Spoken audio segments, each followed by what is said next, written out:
जुन्नर, आंबेगाव, खेड, शिरूरमध्ये बिबटे पकडण्यास वन विभागाला मोठं यश आलंय। अवघ्या 1.5 महिन्यात 68 बिबटे पकडण्यात आले।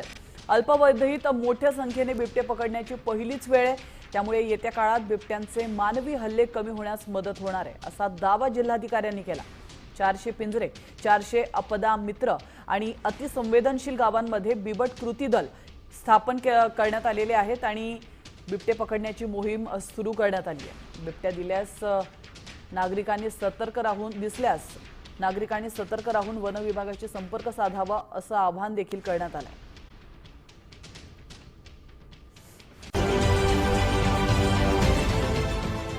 देश विदेशातील प्रत्येक घडामोडींचे लाईव्ह अपडेट मिळवण्यासाठी आता साम टीव्हीच्या सर्व सोशल मीडिया प्लॅटफॉर्मला लाईक, फॉलो आणि सबस्क्राईब करा। तसंच सर्व नोटिफिकेशनसाठी बेल आयकॉन प्रेस करायला विसरू नका।